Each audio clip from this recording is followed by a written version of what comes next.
Hello everyone, my name is Jim Clark. I'm from McGill University in Montreal, and I'm going to talk about some work which was mainly done by my PhD student Siavash Gorji. The picture's there. Unfortunately, he couldn't be here because he couldn't get a visa to get into the country. It's a problem these days, but nonetheless, I'll tell you all the cool things he's doing.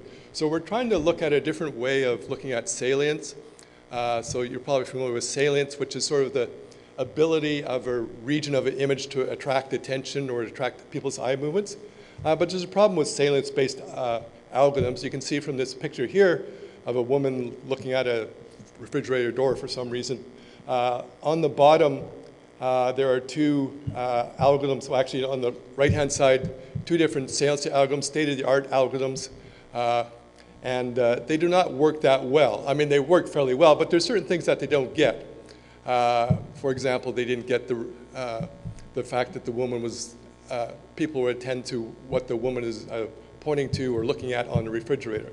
So our approach, we're going to look at something called attentional push, which is instead of looking at the power of a region to attract attention or eye movements, to look at the signals or information that pushes attention to certain locations. And a location may not be very salient in itself, but nonetheless, people viewing the image will actually look at this.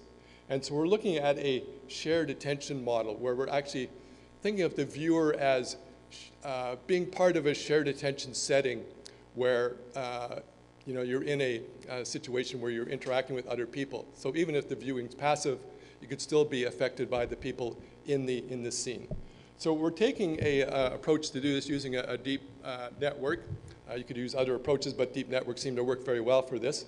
And we're combining or augmenting a state-of-the-art saliency algorithm, whatever one you want to choose.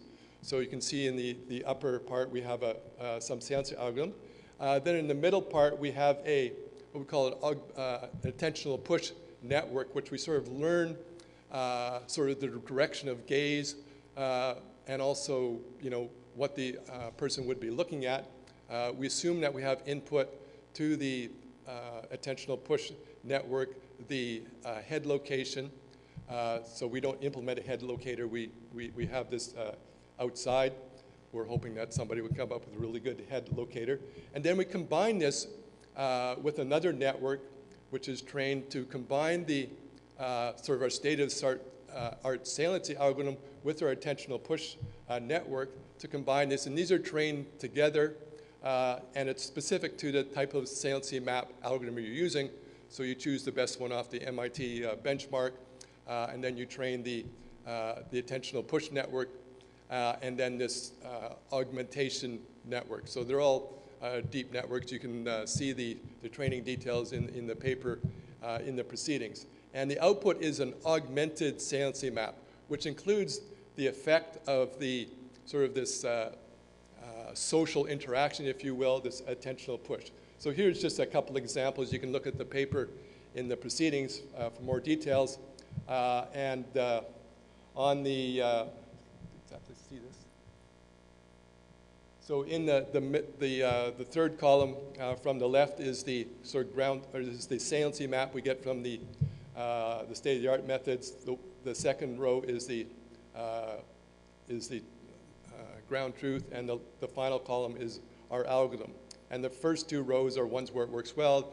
The third one, it doesn't work so well. It's not perfect. There's certain situations where it doesn't get things quite right. But come see our poster for more details. Thank you very much.